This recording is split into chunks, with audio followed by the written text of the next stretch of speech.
Hello and good afternoon, everyone. A very warm welcome to all of you to today's special session under our Investor Education webinar series. On this auspicious occasion of Guru Purnima, we extend our heartfelt wishes to each one of you. A day like today reminds us of the value of learning, guidance, and the people who illuminate our path with knowledge. Just like our esteemed speakers today. We are truly honored to have with us an exceptional panel who will be discussing the very relevant topic demystifying REITs and InvITs. Let me take a moment to briefly introduce our speakers. Ms. Preeti Cheda ma'am, Chief Financial Officer at K. Raheja Corp Investment Managers Private Limited, Manager of Mindspace Business Park REIT.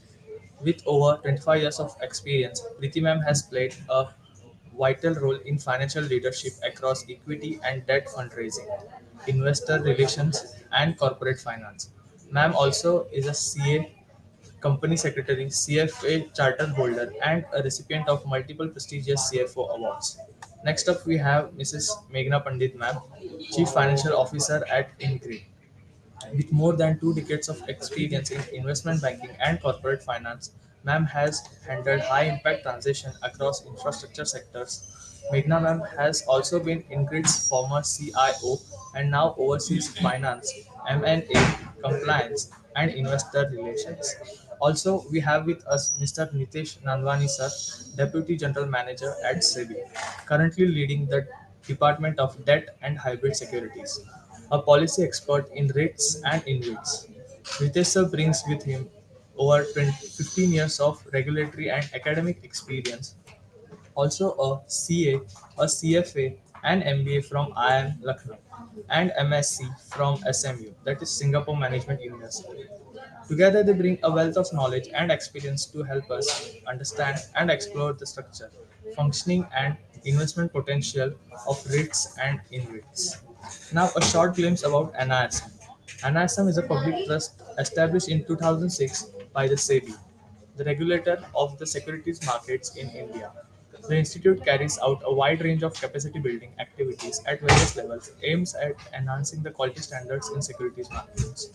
Before beginning the session, I would like to request all the participants to note some important points. First, question will be taken at the end during the Q&A segment. Second, all participants will receive a participation certificate within 3 to 4 working days. Third, the recording of this session will be available on NISM's YouTube channel. Without further delay, I now hand it over to our speakers. Thanks, Sahil. Uh, Welcome to all the participants. The format of our interaction would be I'll be making a few opening remarks for initial 10 odd minutes, and then we will get into panel discussion with two experts we have from the industry.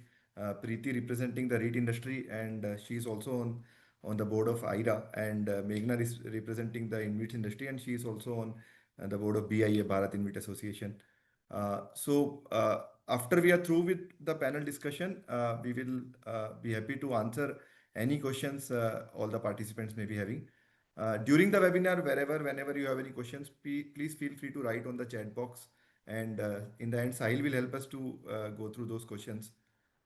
My job would be just to set up the context for the panel discussion, just to introduce REITs and InvITs briefly, tell in brief about what is the experience or the evaluation of these products, both globally and specifically in India, uh, and speak a little bit about why SEBI introduced these products, how it helps various stakeholders who are involved in the REIT and InvIT ecosystem. So I'll be touching upon these aspects very briefly, but some of these aspects we'll dig deeper when we get into the panel discussion. I have also shared a small presentation on the screen just for the reference of the audience. So just to uh, touch upon what will be, yeah, Rasmit, your mic is on. Yeah, thank you. So these are few points we'll be touching in next 10, 12 minutes. To begin with, what are REITs and InvITs? As some of you would be aware, REITs stand for Real Estate Investment Trust. InvITs stand for Infrastructure Investment Trust. Both of these in structure are very much similar to a mutual fund. In concept also, they are pooled investment vehicle where large number of investors come together and pool their money. Uh, again, the money is managed by a professional uh, fund manager. However, a significant difference when we compare with mutual funds or maybe alternate investment funds, those funds typically invest in financial securities. In contrast, REITs and InvITs invest in physical assets. So REITs would typically invest in real estate assets. It could be commercial assets, it could be office space, it could be a business park, it could be a shopping mall or a retail mall. InvITs, in similar fashion, typically invest in infrastructure assets. So it could be road assets or maybe power generation assets, power distribution assets, uh, telecom infrastructure assets, or maybe gas pipeline kind of assets, warehouse kind of assets. Uh, so idea is to buy physical assets through that pool. Uh, they don't invest in financial securities. They would not buy equity shares or bonds of companies in this sector. They'll directly buy an asset. Now, the idea behind this vehicle is to uh, create a portfolio in a manner that it generates regular income for the investors. So when they are buying a real estate asset, they'll generally buy those kind of assets which are already completed, which are rent generating. There are tenants occupying those assets. So the tenants will be paying the lease rentals on a regular basis.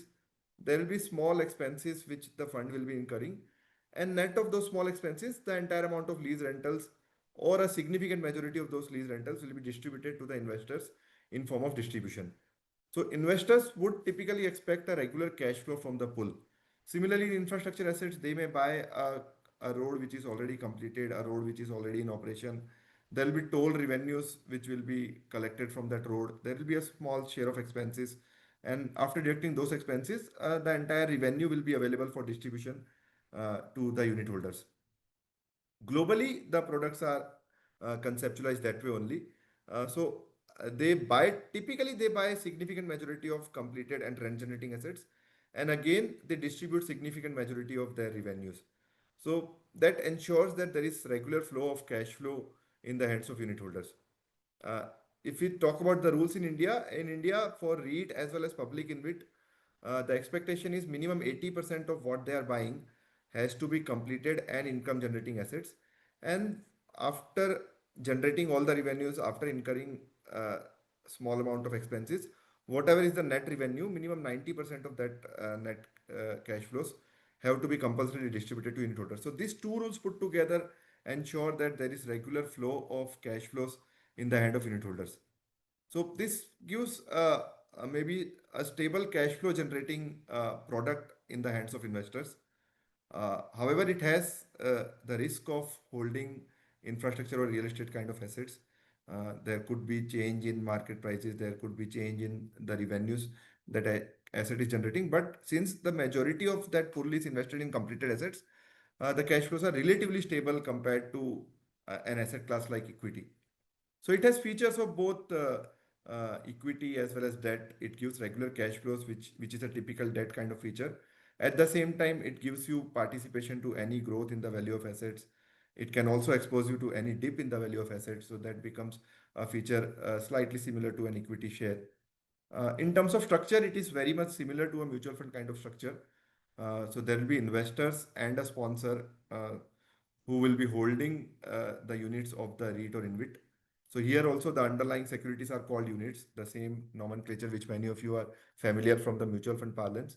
Units are held by the investors. Investors are typically are of two kinds. One is the sponsor. Sponsors typically feed the initial set of assets in the REIT or an InvIT. Sponsors are typically developers who have a battery of those completed assets. They also get some units in exchange of the assets which they are feeding. In fact, our regulations require a skin in the game, a minimum unit holding requirement at the level of sponsors. So they also hold certain units in the overall pool. And public investors also hold certain units. They are the ones who bring money, who are investing into REIT and unit, purchasing those units, and that money can be utilized by the trust maybe to buy more assets or maybe to deliver any of the existing assets. So these two set of investors typically are the unit holders at the REIT or an InvIT level. The day-to-day affairs of the trust are managed by an investment manager. So investment manager is very much similar to an AMC in context of a mutual fund.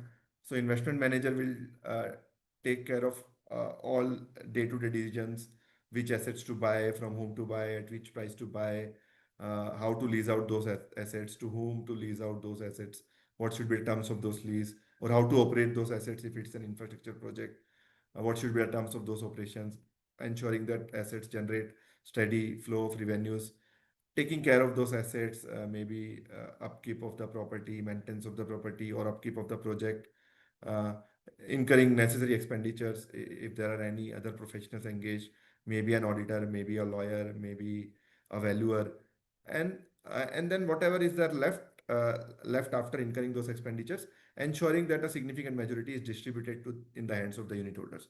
So they will run the business the way, if I can draw an analogy, the way a board of directors in a company runs that business. So they are the board of directors in case of a REIT or an InvIT. In fact, they have their own board which takes care of this management of the assets held by REITs and InvITs.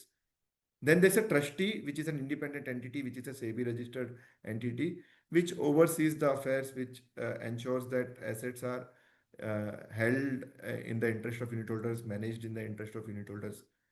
And these assets are held beneath the REIT or an InvIT. A REIT can directly own an asset. A REIT can own an asset through an SPV. SPV is special purpose vehicle, which is a subsidiary company created exclusively for owning this asset. Or a REIT can hold the asset in two layers, maybe a holding company, beneath a holding company, an SPV, and beneath the SPV, the asset. So any of these three forms, ultimately REIT is owning those assets. These are some typical features of a REIT. So they largely own completed and revenue generating assets. This ensures steady flow of revenues at the level of the pool.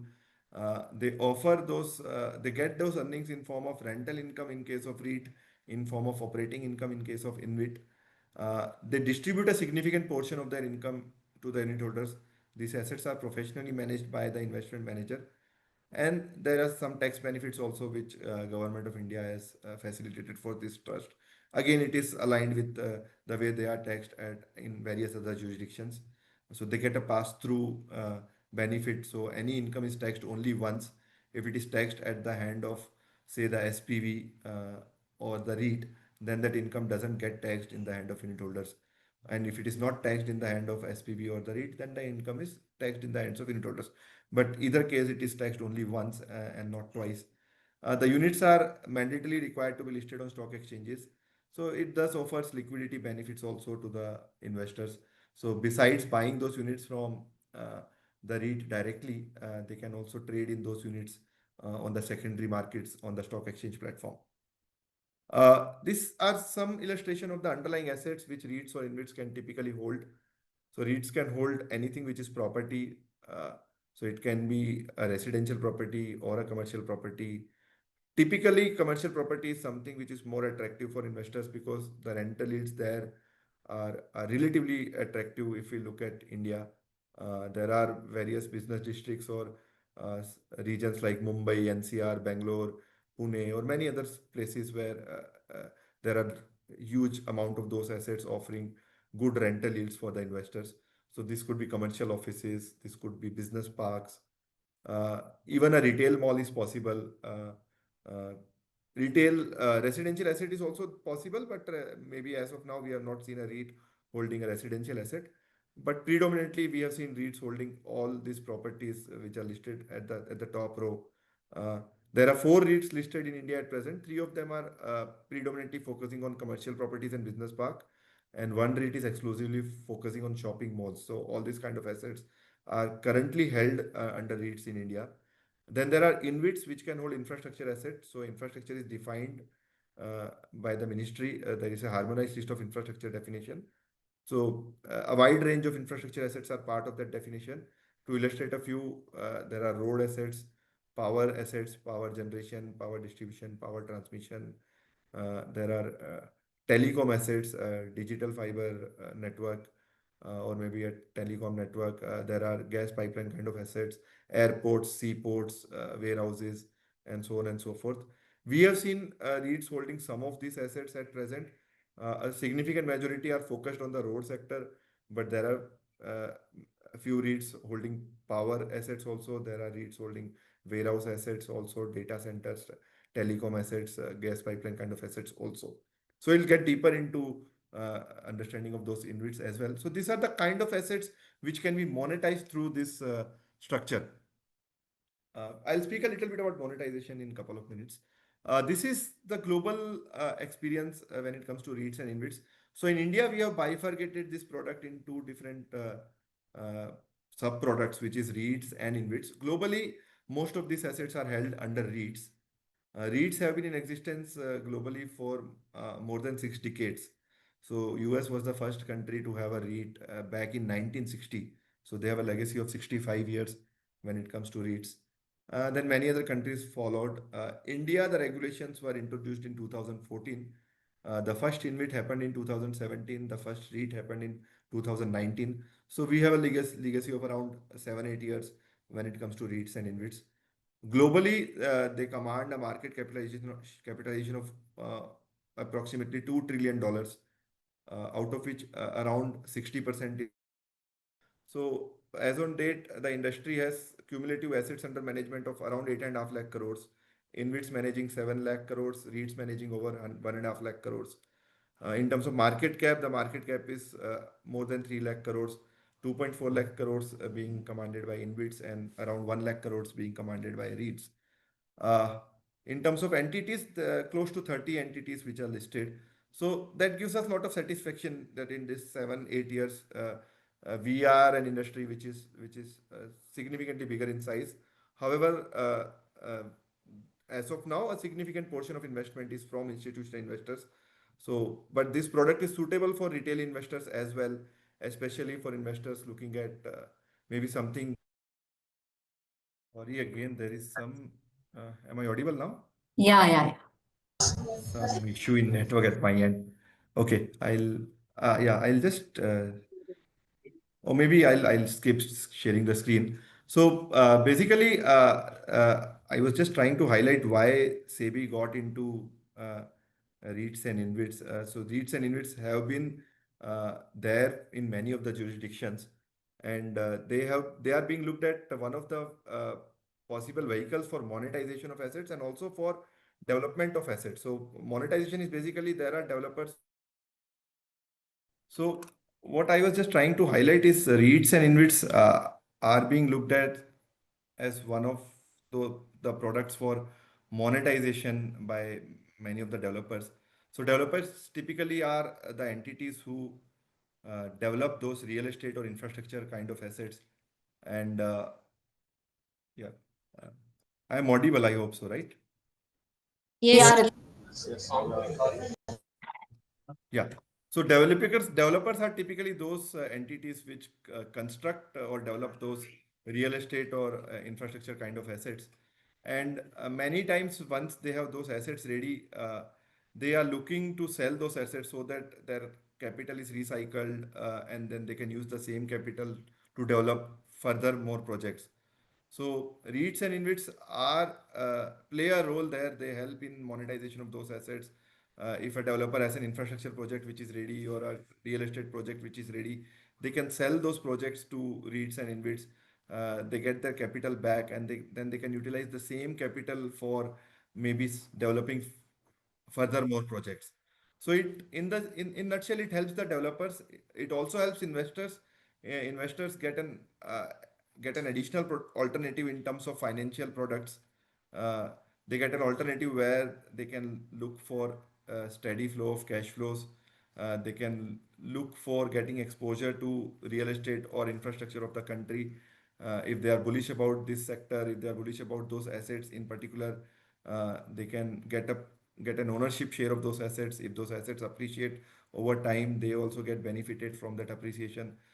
So besides helping sponsors, it also helps investors. It also helps the economy per se, because with faster monetization of those assets, the capital is recycled at a faster pace, and that same capital can be utilized to create more and more projects. And India being a developing nation, we need more and more of infrastructure kind of projects, and InvIT plays a very important role there.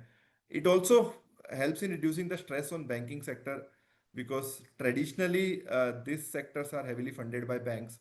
But once the developers start monetizing those assets through through monies available with capital market investors, then besides banks, other money can also be deployed in this kind of projects. So there are huge range of investors which invest in REITs and InvITs. It includes maybe pension funds, provident funds, insurance companies, mutual funds, even foreign portfolio investors. In India, a lot of foreign portfolio investors have been investing in REITs and InvITs. So if this money can be channelized into real estate and infrastructure sector, it reduces reliance on banks and financial institutions, especially banks and NBFCs. And if they are able to monetize those assets in a faster way, they can also retire the debt which is outstanding on those assets, and that way even it reduces the reliance on banks. So overall, it helps all the stakeholders. However, this product also has a risk of its own. The underlying asset is real estate or an infrastructure asset. So if there is anything which happens to that asset, or maybe value dips, or maybe future cash flow potential is affected, so investor is also exposed to that risk. So that basically adds up that there are few risks which investors should be aware of. At the same time, there are few return opportunities, or regular cash flow kind of opportunities which investor gets through investment in REITs and InvITs. So looking at the role this kind of trust have been playing in development and monetization of assets in other jurisdictions, SEBI also felt a need that this kind of products should be there in Indian capital markets also, where our real estate and infrastructure sector needs this kind of products for capitalization, for monetization of assets. And investors also get an additional alternative in terms of available financial products. There are a wide range of institutional investors who need regular cash flow yielding kind of products. So they also basically get an additional alternative there. So I'll take a pause there. Maybe in the interest of time, we will get into our panel discussion and understand more from two experts we have from the industry. Preeti and Meghna, if I can invite you here and maybe continue the discussion, maybe through some insights from your side. So I'll be playing a role of moderator here, but I'll maybe allow both of them to share their expertise and maybe insights for the participants. So Preeti, I'll first come to you. So I have briefly touched upon what are REITs and InvITs, but if you can elaborate how they are different from other financial securities, be it equity, be it debt, be it mutual funds, and what are the opportunities these products hold for investors? Right. Good afternoon, everyone, and thank you, Ritesh. I think you very well covered all the aspects of the REIT. So if I have to compare this instrument with other forms of investments, be it equity or debt, the way we would look at it is this is one instrument which gives you the benefits of both the instruments. So all this time, the capital market in India had equity or fixed income. Now, of course, fixed income had different contours. So you had fixed income through mutual funds, you had debt security investments, you had fixed deposit, all of them giving you a fixed rate of return. Or on the other hand, you had equity, which is of course a risk return mix. If the company is performing accordingly, stock prices move up. Capital appreciation is a large part of the gains you make through your equity investments. Now, then came this product, and very thankful to SEBI for having introduced such a product in India, which, as Ritesh said, has been very well accepted across the globe. We have almost $2 trillion of assets under REIT market cap globally. So this is an instrument which gives you regular income. Under the REIT regulations, we are supposed to give distributions every 6 months, but today most of the REIT InvITs are making quarterly distributions. So you get a certain percentage of distributions on a quarterly basis. If I have to talk about REITs, generally REITs have been giving 6 to 7% distribution yield annually. So this is, so to say, regular income which you get. And then because these instruments have underlying assets in form of real estate assets or infra assets, there is also an element of growth which comes along. If I have to again talk of real estate, generally real estate asset investments under REITs could be offices, shopping centers, and so on and so forth. Ritesh already touched upon them. Now, these assets are backed by long-term contracts. So, say for example, we have an office which we have lent out.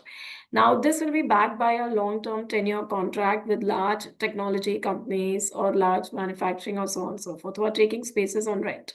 There are inbuilt escalations in the contract to largely match the inflation, but generally the inflation moves ahead of the contracted escalation. So you get a pop at the end of the lease period. So if you look at a long-term basis, we've seen about anywhere between 6 to 8% growth in the rentals, which keeps coming year on year.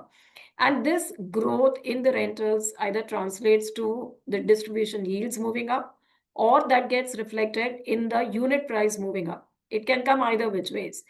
So in total, if you look at the fixed, or I wouldn't say fixed, but I would say regular distributions which come to the investors plus the growth, over the last 5 years that the REITs have been into existence, there has been, I would say, a return of about anywhere between 12 to 14%, depending on which REIT has given how much.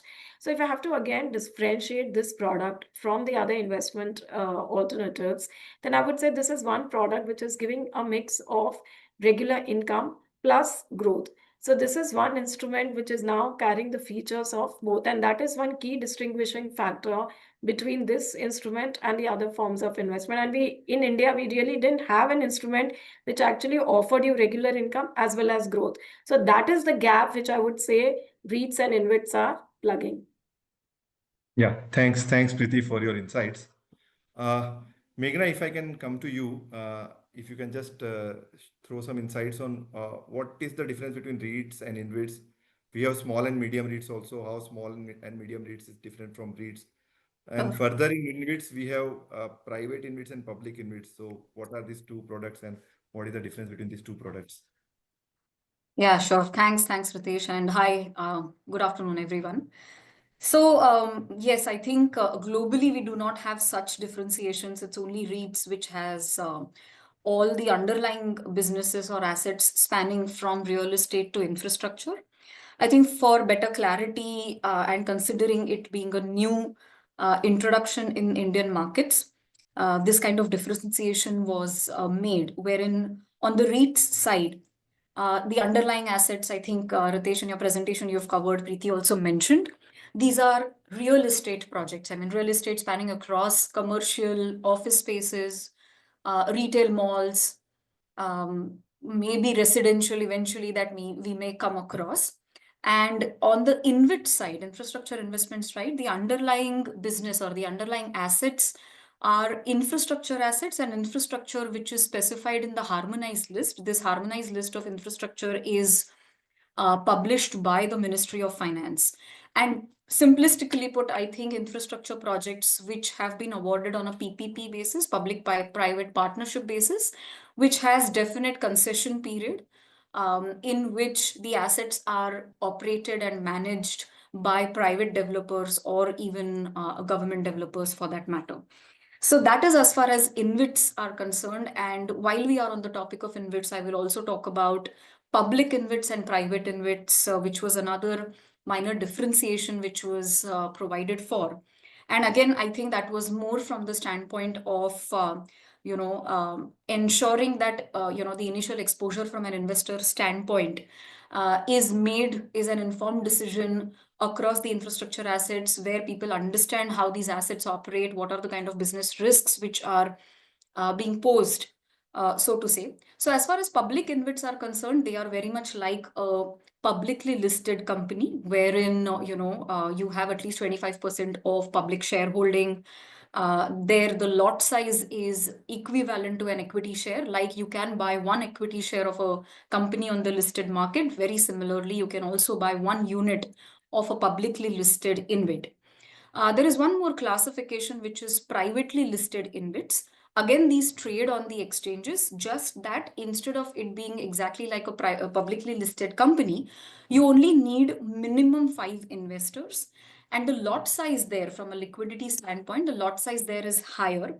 Right now, it has been about 25 lakhs as the lot size. So somebody who is able to invest at least 25 lakhs at one go is able to trade on the private InvITs side. more or less the regulations across InvITs and REITs are pretty similar, barring a few, specifically in terms of leverage for that matter. As far as the leverage cap subject to certain conditions are concerned, the cap is slightly higher on the InvIT side versus on the REITs. REITs, it's about 49%. On the InvITs, the cap is 70%, subject to the InvIT being AAA rated, and certain other conditions in terms of disclosures, in terms of minimum distributions, track record, so on and so forth. Quite recently, just about, I think, 2-3 years back, one more introduction, as Ritesh rightly mentioned, small and medium REITs, SM REITs was introduced in the space. And I think that was essentially thought about in terms of providing a framework to regulate and formalize fractional ownership platforms in the real estate market. Within the real estate market, between asset sizes of 50 crores at the minimum and 500 crores at the maximum. So anything about 500 crores automatically will fall under the REIT category. But something which is between 50 and 500 crores, and all of us are aware that on the real estate side, there is a significant opportunity between this asset size, which is possible to get monetized, and which is why SM REIT as a construct and as platforms were formalized by SEBI. And more importantly, this enables participation by the retail investors along with the institutional investors. And the regulations largely revolve around that, wherein the minimum investors on the SM REITs need to be at least 200. So that essentially enables a very diversified set of investment coming through on the SM REIT. And at the same time, to ensure that only again informed investors who've studied it also takes participation in it. The lot size or the initial lot size has been kept at around 10 lakh of rupees. So broadly, these are the categories of classification on REITs, real estate assets, InvITs, infrastructure projects. Within InvITs, you have public and private InvITs.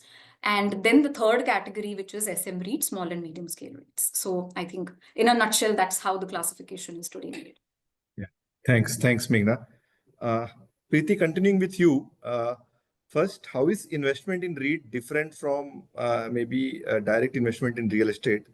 And second, how can one invest in REITs, InvITs? Why should an investor invest in REITs and InvITs? If you can throw light on some of these questions. Right. So, Ritesh, maybe I'll kind of combine the two questions to answer this. Now, if you look at, say, just let me take an example of an office.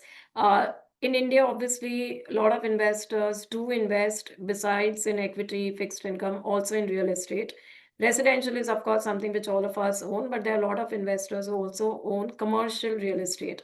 Now, what are the issues we face when we are actually owning a commercial real estate?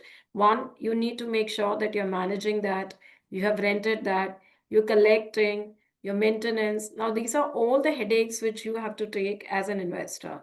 As against that, in a REIT situation, and obviously then you are taking exposure to a particular asset in a specific micro market. And so therefore the risk is also very concentrated. If today, say, the tenant moves out, then you don't get any rent from that asset at all.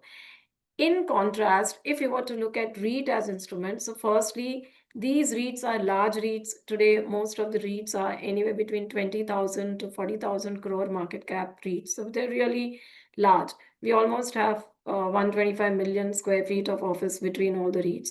So today, one big advantage you're achieving is one, diversification. Second, these REITs are managed by professionals.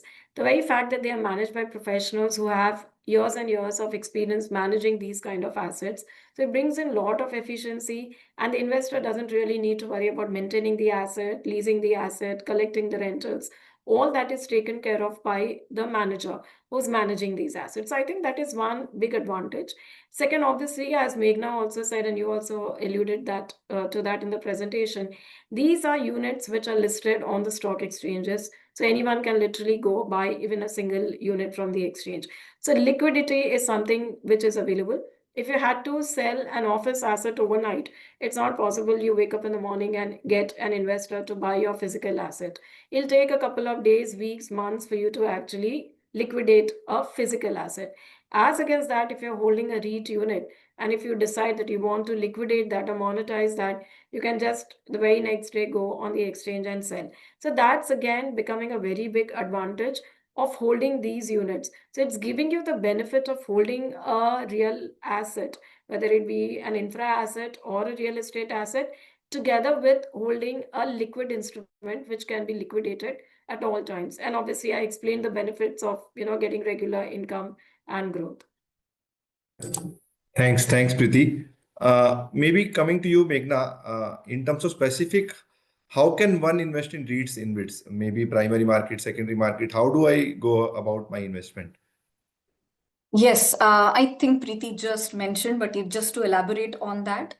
So initially, when a REIT or an InvIT is being set up, when we say what do you mean by setup? It means that there is a registration process that goes through wherein all the parties to the InvIT, a detailed diligence is conducted by SEBI on who's going to be the trustee, who's going to be the investment manager, project manager, sponsor, what kind of assets, etc.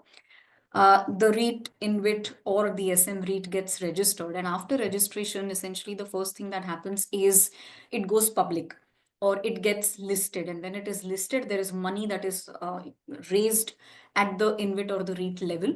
So that is the first, I would say, availability of participating in these platforms on the REIT, InvIT, or the SM REIT. When it goes public, that is the initial public offering that is done. In this case, it is units because it's a trust structure. So there are no shares per se. The units, like a mutual fund, are issued by that particular InvIT REIT or SM REIT. So at the time of listing is something that investors get a chance to participate. After that, being publicly listed or privately listed for that matter, these trade on the exchanges. So subject to the lot sizes, which are slightly different for privately listed InvITs and for SM REITs.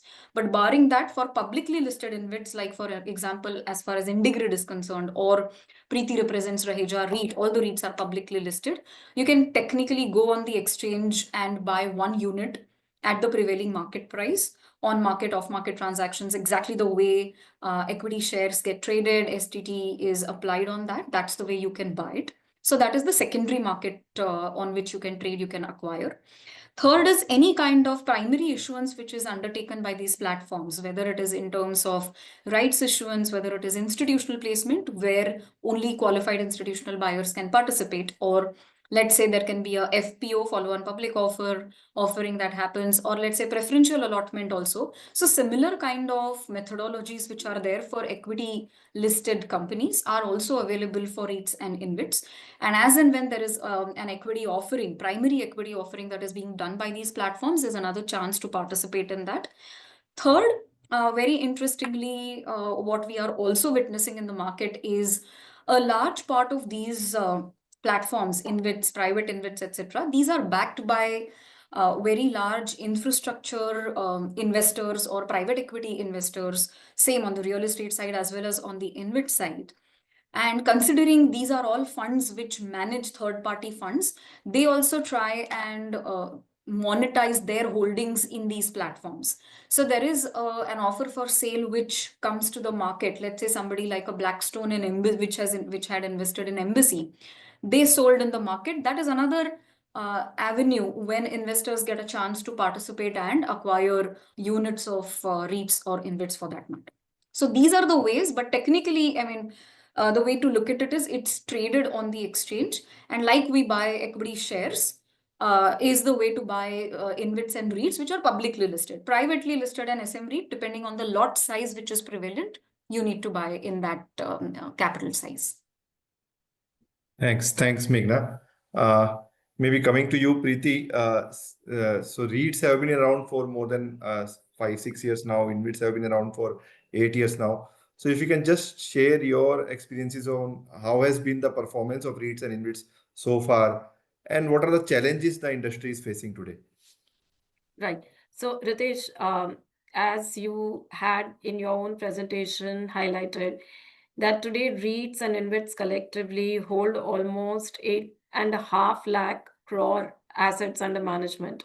Now, if you go back to how REITs started globally, they came in US way back in 1960. So they have a 60-year long history. And then, of course, it came across various other jurisdictions like Singapore, which is a very prominent capital market in Asia. Even there, it came in early 2000. Now, the kind of success REITs and InvITs have seen in India. So within 7-8 years span, REITs have become so large. REITs, when I say it's REITs and InvITs together, have become so large in India. Whereas if you look at other jurisdiction, it took a longer time for them to get to the scale that we have reached in just about 7 to 8 years. So I think it's a great feat that India has achieved on this front, I would say. I think in terms of the performance also, today it's very interesting to see we have so many asset classes which have come under the REIT InvIT umbrella. If you were to talk of real estate, while we started with office and shopping centers on the REIT side, we have warehousing which have come on the InvIT side. And then, of course, needless to say, we have so many infra assets like roads, transmission lines, renewable energy, which have come. And you will, as we go along, we'll see more and more of them coming.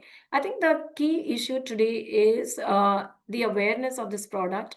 Not too many people in India today are aware of this product. People know equity, people know fixed income. But I think the awareness is something which we see as one big challenge today. But we are confident that as both the association, the Indian REIT Association and Bharat InvIT Association work to make sure that more and more people are getting aware of this instrument, it should actually take off really well. So today we are small. We are just about, I would say, between REITs and InvIT, some 5-6 lakh unit holders. But I think we have a long, long journey to cover if we have to go the mutual fund way where they have more than 4 crore investors. So maybe will it be correct to say that we are where mutual fund industry was 10 years back? Yeah, maybe 20 odd years back. Okay. And let's keep our fingers crossed that we reach where mutual fund industry is today. Maybe Absolutely. in future we reach there. Yeah. Yeah. Certainly. Uh, If I so may just, Ritesh, if I yes, may just add, I think, to yes. what Preeti was saying. And that is linked with, in terms of both our experiences, how we have also seen the kind of, because awareness is something that I think it's an objective, I would say that all three of us have been working on. You as the regulator, we as market, as issuers and InvITs and REITs respectively. But to be very honest, in a span of 8 odd years, if you look at it, the kind of diversification within the country that we have also witnessed is pretty great. Wherein, so we got listed in 2017. So it's been an 8-year track record for IndiGrid now. When we got listed, we did not have a single insurance company or a pension fund. And I'm talking about domestic insurance company or domestic pension fund, which owned any units for that matter. And today, as we speak, we have about 12 or 13 insurance companies and domestic pension funds, which own close to about 7-8 odd%. And the reason I mention this is also because for these kind of investors, wherein their, let's say, holding period, because they manage a very long-term asset liability tenor that they need to manage, and there is always a mismatch between that. Specifically, REITs and InvITs kind of offer them an opportunity to park their funds into very long-term, basis, wherein they are getting regular income, plus there is a visibility and stability for that matter. And I think a lot of people are also posing questions in terms of retail investments. And yes, the answer is retail investors can very much participate in InvITs and REITs. And as we speak, in fact, almost 25% of IndiGrid's holding, and I'm sure it is something similar with Preeti and other REITs and publicly listed InvITs also. Approximately 25 to 30% of the stock is owned by retail. And retail means HNIs, individual, everybody put together. And a big part of that, I would say, was when the lot size was reduced by SEBI, which enabled retail investors to participate in REITs and InvITs for that matter. So very much so that this kind of, wherein initially it was thought and what we had experienced was foreign portfolio investors owning big chunk of the InvITs and REITs. Now we are seeing that a large part of domestic capital is getting attracted, and we are seeing that diversification per se. Sorry, I just thought I should No. add since you were talking about from an Yes. investor standpoint. Yeah. Yeah, that's very useful. So we have been having very interesting discussion.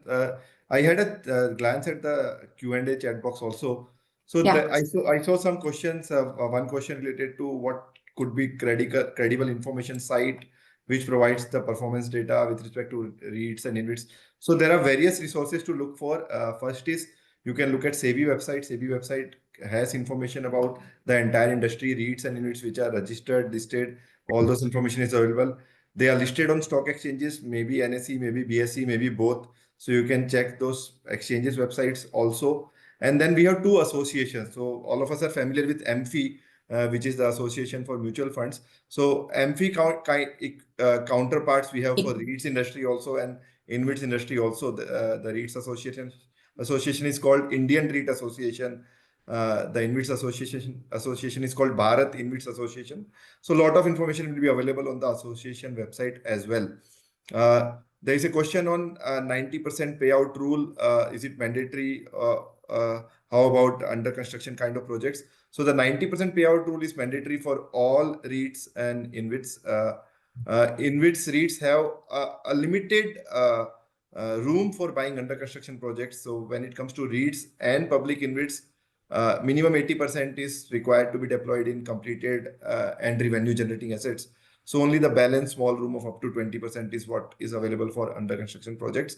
However, irrespective of the mix, whatever they earn, minimum 90% has to be mandatory distributed, which ensures regular yield in the hands of investors as well. There is one question related to taxation as well. Maybe if one of you can throw insights on how is taxation for REITs and InvITs, especially from unit holders perspective. Meghna, if you can take that. Yeah, sure. So I think from a taxation standpoint, first aspect I would say that REITs and InvITs as platforms are pass-through structures. And what do you mean by pass-through structures? It means that where the underlying projects or assets are owned under special purpose vehicles or holding companies, the way Ritesh mentioned in the slide when he was talking about the structure, when the cash flows are upstreamed from these underlying SPVs to the InvIT or REIT, there isn't any tax leakage per se. It is done in a pass-through manner.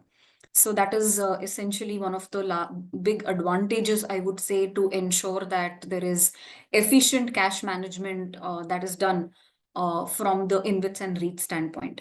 Now, when it comes to distribution to the unit holders per se, one other regulation which I would like to bring to your notice is that the form and manner in which the underlying SPVs upstream the cash flows to the InvIT or the REIT, the form and manner needs to be the same when it is distributed by the InvIT or REIT to the unit holders. What do I mean by that? It means that, let us say that the underlying SPV is upstreaming cash in the form of interest. That interest, when it is distributed back by the InvIT or the REIT, has to be distributed as interest. If the money is upstreamed in the form of dividend, it has to be distributed back in the form of dividend itself. It cannot be that money has been upstreamed in the form of interest, but it is distributed as dividend. So that is something which is not enabled in the regulations. Now, in terms of the taxation pattern, if you look at it, any interest which is distributed by the InvIT or a REIT, depending on the class of investor who's receiving it, the taxation differs. For example, for a domestic institutional investor, there is a withholding tax of 10%. For a foreign institutional investor, it's about 5%. For any other category of investor, retail, HNI, etc., it depends on the tax slabs where you fit in, and accordingly, the taxation is applied on the interest component. Now, coming to the dividend part of it. Depending on the underlying SPV or the project which is declaring dividend, let's say that the underlying SPV is following old tax regime and that SPV declares dividend, then when this dividend is distributed to the unit holder, the investor is exempt from paying any tax on this dividend. But if the underlying SPV is in the new tax regime, then it gets taxed in the hands of the unit holder. So that is as far as the dividend is concerned. There is a third component which is called the capital repayment, which is very simply put that, let's say, after upstreaming the cash in terms of interest and dividend, let's say there is still some more cash which is left which needs to be upstreamed in order to, let's say, meet the 90% distribution criterion. then that is upstreamed in the form of debt repayment. So any debt which is infused by the InvIT or the REIT in the underlying SPVs, that gets repaid, and such debt repayment which is upstream to the InvIT or REIT can be distributed back to the unit holders as capital repayment. And when such capital repayment is distributed, that money gets adjusted against the cost of acquisition of units by the unit holder. Simply put, let's say I have bought a unit of a REIT at 100 rupees, and in quarter one, I receive 2 rupees as capital repayment. Then in my books, the adjusted cost of acquisition will be brought down to 98 rupees. So let's say that in the next quarter, if I'm selling the unit of REIT, then for my capital gains tax computation purposes, the cost of acquisition will be considered as 98 and not 100, because that 100 stands adjusted by the capital repayment that has happened till the time I sell these units. So largely, these are the three components of taxation per se. I think somebody has put in the tax in the hands of retail. Yes, so as I mentioned, I think depending on whether it is the interest component, if the interest component in the hands of a retail investor will depend on the tax slab where you fit in, and accordingly that interest gets taxed. Dividend, as I mentioned, if it is distributed from the entity which is following old tax regime, then it is not taxable in the hands of the unit holder. If it is following new tax regime, new tax regime, then it is taxed. That's the way largely it works. And just to add to Meghna, today I think almost all of us are in the old tax regime, and therefore the interest which is coming to the retail or any unit holder for that matter is tax free. So that's one key differentiation of this instrument versus equity. So today, if you get dividend from any listed company, it will be taxed at your marginal rate of tax.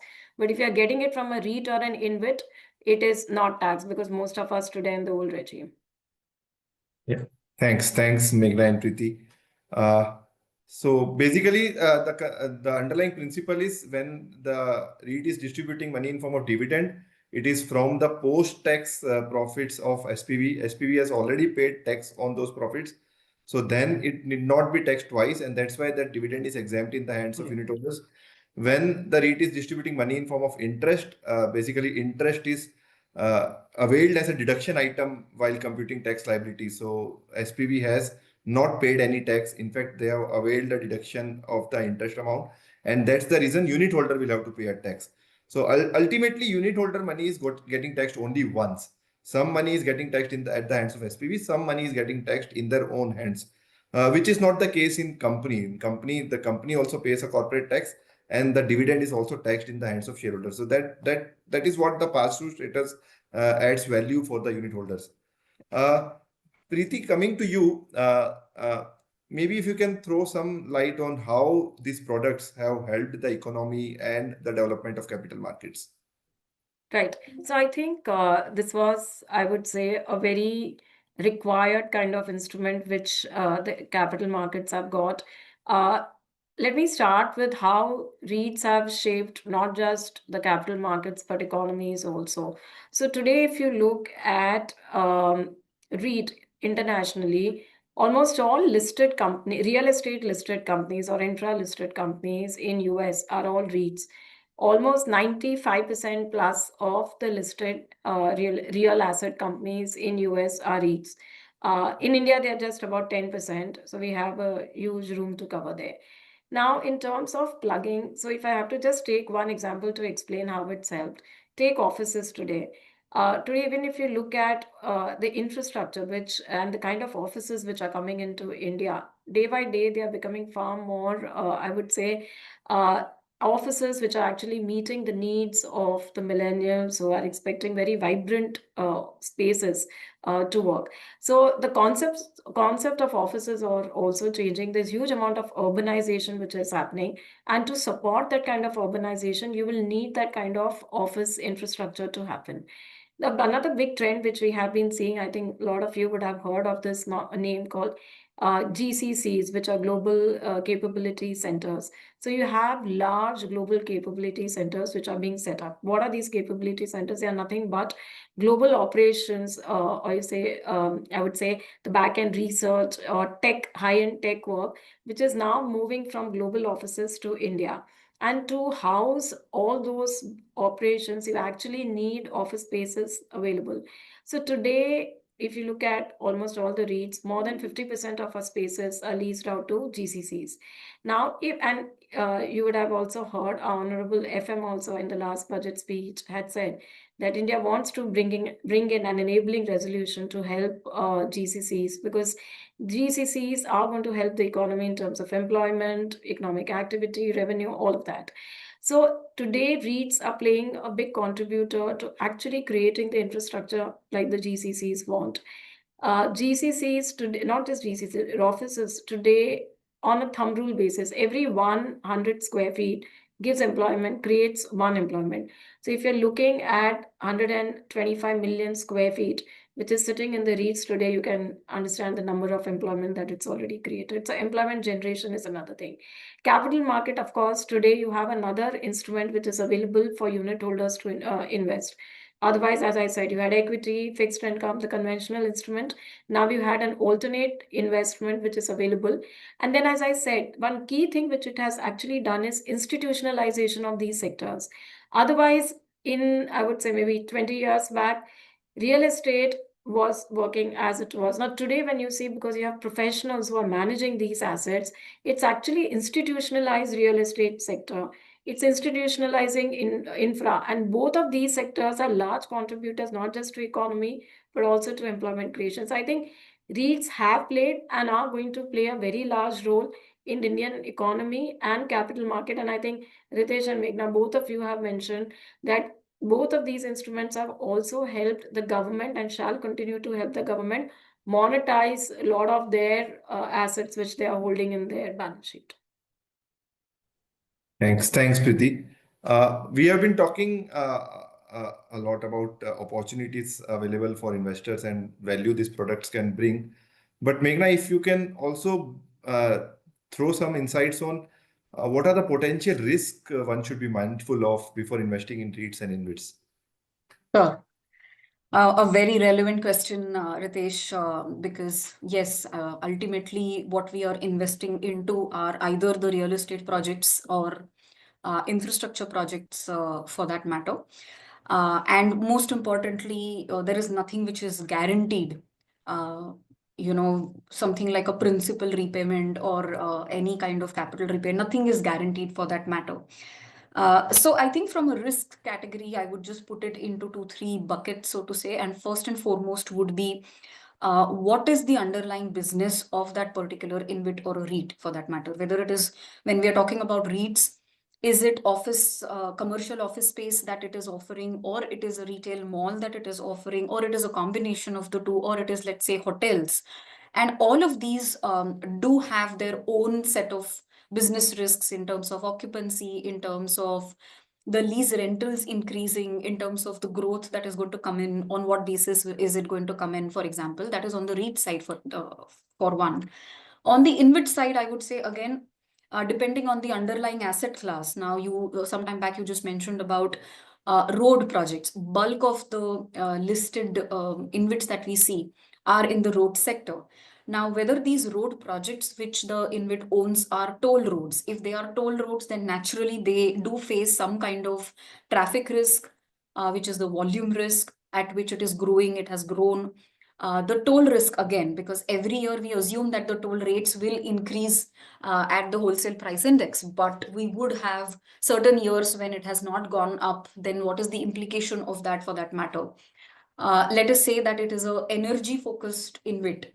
For example, as far as IndiGrid is concerned, we are in the transmission sector as well as on the power generation sector. Now, in the power generation sector, we have power purchase agreements. So we generate power and we sell power. But if we are not able to generate that kind of power, then what happens to the revenue base to that extent?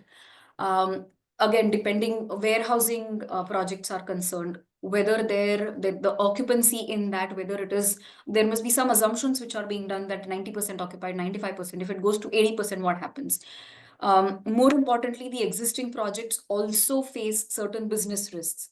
Most of these infrastructure projects, let's say there are certain force majeure events that may be coming through, something like a COVID, something like a an earthquake or floods during heavy monsoon area regions, etc. So what happens?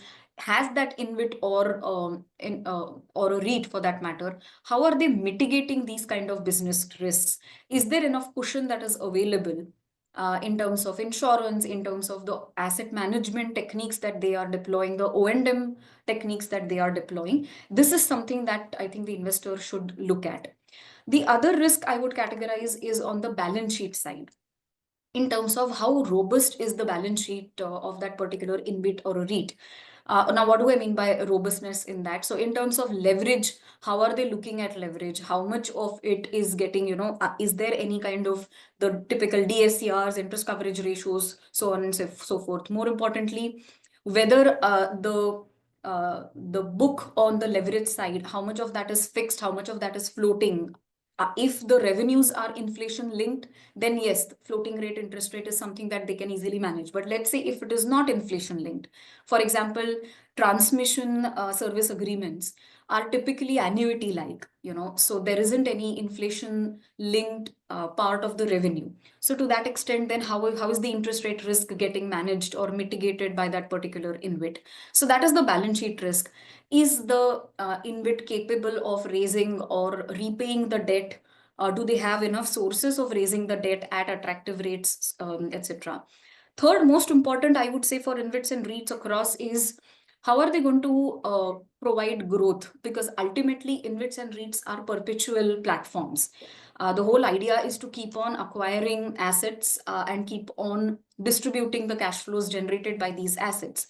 So whether the InvIT or the REIT has capability of acquiring more and more projects going forward and that growth to be deployed, do they have the capability? Do they have the track record of doing that? Because every acquisition, organically or inorganically, also requires a particular process, due diligence, approvals, and how is the corporate governance that is being deployed, being disclosed by that particular InvIT and REIT is another area which I think the investors, while the regulations are, I would say, pretty robust to ensure that all the loopholes to that extent are mitigated. But going forward, how is it that, the management is looking at it, the board is looking at it?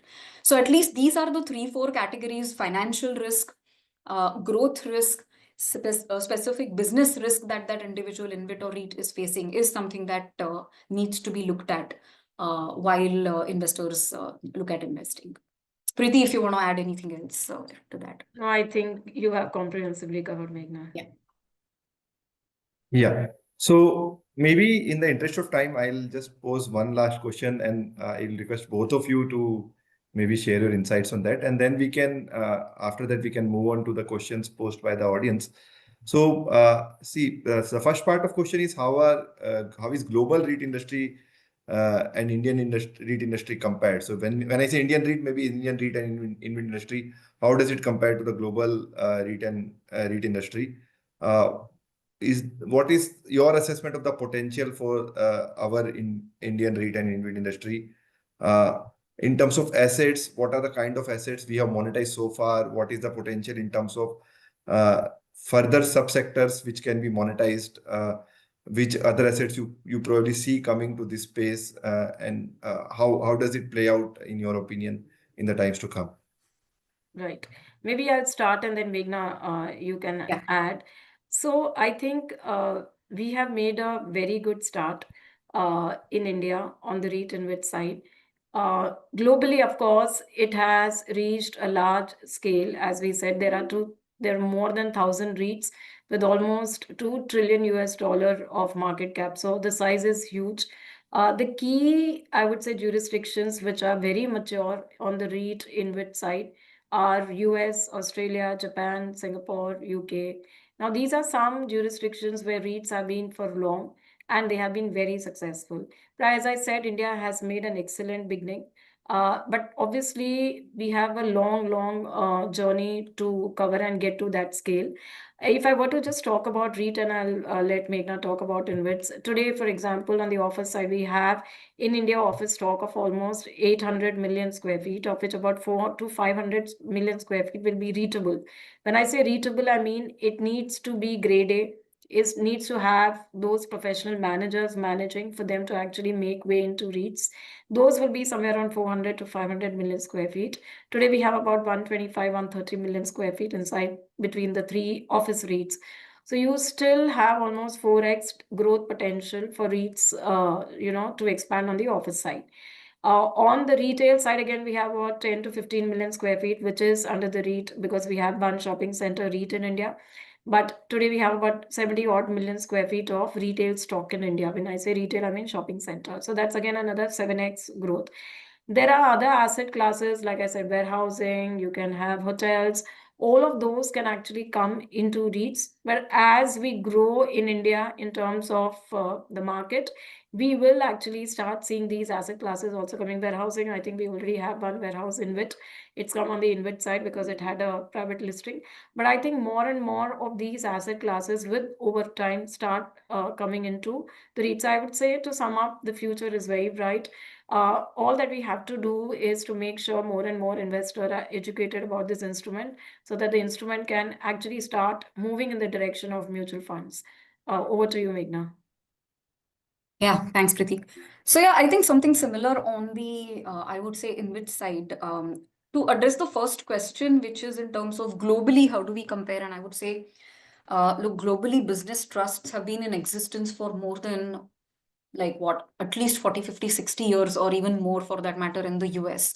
So if you look at it, that business trusts, which essentially are yield platforms, have been there. People understand that these are mature markets there.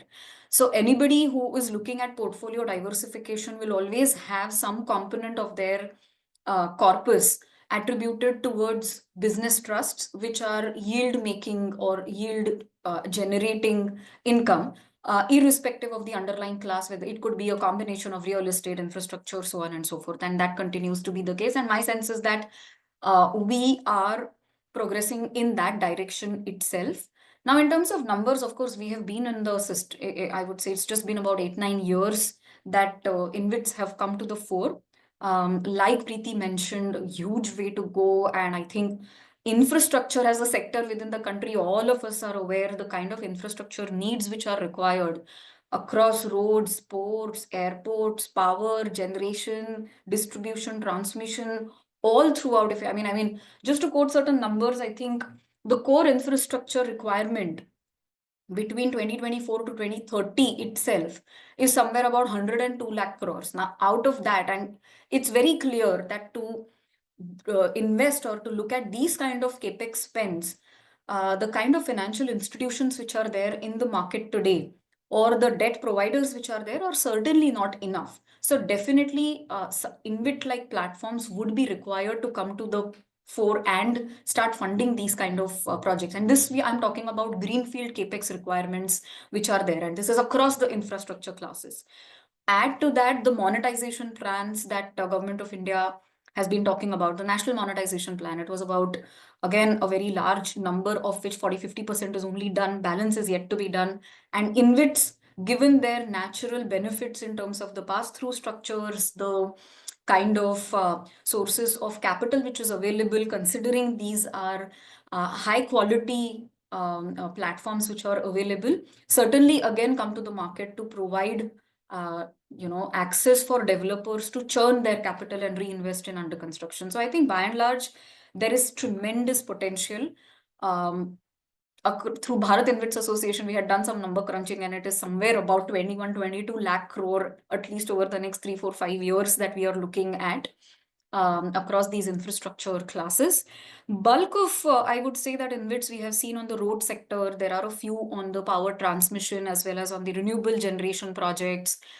We have a couple on the warehousing ones, telecom towers, gas pipeline projects that we have seen. But I think a couple other infrastructure infrastructure assets and everything which is on a private-public partnership basis can technically get is inevitable. Now, whether that is ports, whether that is airports, any kind of waste management services that you look at, or to be very honest, we have also, and Ritesh, you know this, if mutual, municipal corporations can also think of all the assets that they own, if they can get converted and provide, come out with InvITs, etc. So across asset classes, if you look at it, a lot of opportunity, lot many avenues which are there. Just that the question is whether it is scalable, whether the investors are there to understand the business risks which are posed, and whether they are able to invest in it. So I think we all come to the thing of more education, how to improve the liquidity across these platforms going forward, attract more and more classes of investors, is something that I think all of us are working towards, and will certainly add to that from a potential standpoint. Yeah. Thanks, Meghna and Preeti. So we have talked a lot about potential, and I think awareness among investors and participation, more and more participation of domestic investors, whether it is retail or institutions, would be required, maybe to see this growth story, which and to achieve this potential which we are talking about. I'll just look at the chat box, and if there are any questions which have not been answered as part of our discussion. So I'll only pick the questions which have not been answered. So there are questions related to tax, 90% distribution we have answered. What about loan repayment? So we answered that if there's a capital repayment, you will have to adjust against the cost of acquisition of your units. Is it irrespective of time value? Yes, it is irrespective of time value. So the absolute amount of capital which is getting repaid, that gets adjusted from the absolute amount of acquisition price you have paid. What can be the reasons in fall in price on the exchange of some units? So that is, we already talked about the operational risk which these products have. So it could be maybe the revenue or the growth potential of the underlying assets or the value of the underlying assets. So any of it can get expose investor to those kind of risk. Which is the platform to invest? So the platform would be stock exchange. If it is secondary market, if it is IPO, you can invest the way you are investing in IPO of equity companies. What are the past returns? So there are presentations available on the websites of both Indian REIT Association and Bharat InvIT Association. They are called Investor Primer, REIT Primer and InvIT Primer. You can look at those presentations. There is data available on these websites. There is data available on exchange platforms. So that will give you understanding of past returns. Is there any option for dividend reinvestment? So as of now, the distribution has to be distributed, but at the investor level, any investor can actively reinvest that distribution. They simply have to buy units equivalent of that sum from stock exchanges platform. Is the dividend on which tax is already paid will be tax free irrespective of residential status of the investor? Yes. So any dividend where SPV has already paid full tax, that dividend will be tax free irrespective of the status of the investor. How liquid REITs and InvITs are? So see, we have REITs. All of those are public listed. We have InvITs. There are two types: public listed InvITs and privately listed InvITs. So as far as REITs and public InvITs are concerned, there is reasonably good liquidity. There is reasonably good volume. Private listed InvITs, they have a slightly higher lot size. So because of that lot size restriction, liquidity is slightly lesser. But again, these numbers are available on stock exchange platform. But REITs and public InvITs have reasonably good liquidity, especially for retail investors. It will be easy. It will be very convenient to buy and sell in the kind of lots the retail investors will be buying and selling. There is another question in terms of net average returns per unit. Again, that will be available on stock exchange websites and even on the primers available on IRA and BIA website. So Preeti or Meghna, you have anything to add on the response to any of those questions? I think there was one question on the section under which Income tax one. that's 1023 FC, whoever has asked that. Thanks, Preeti. So I think we have covered. Other than that, it's all covered. Yeah. Yes. So any closing remarks from any one of you, maybe in terms of how investors can look forward to this product or anything which comes to your mind? I think all I would say is I don't think we are saying that this product is a replacement for equity or a fixed income instrument or a fixed deposit or a mutual fund. all that we are trying to say is the way you have in your asset allocation, in your portfolio allocation, different asset classes like equity, fixed deposits, debt instruments, say real estate, gold, etc. This is also one instrument which you should have in your portfolio for your asset allocation. That's the way I would tell investors to look at this instrument. We are not trying to replace any instrument. All that we are saying is this is one good instrument to have in your portfolio. That's it. Certainly. And I think most importantly, I would just add that like any other equity exposure that you take or any mutual fund exposure also that you take, you first understand what are the risks which are involved. So something similar both on the REITs as well as on the InvIT side.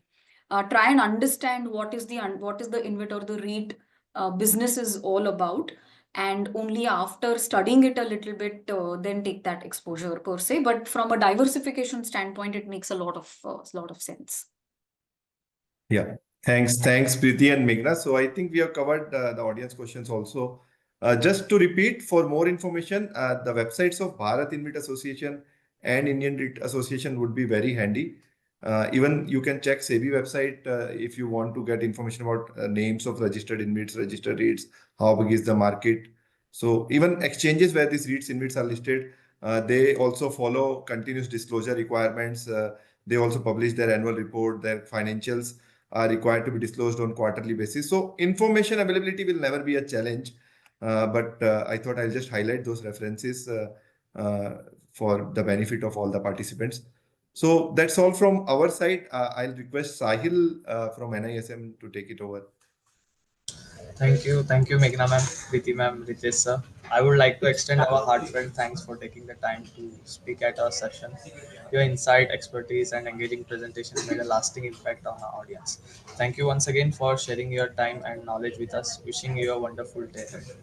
And also Thank thank you. you to participants for your presence. That our your presence had made an engagement the session truly meaningful and impactful. Thank you all for being part of it. Thank you.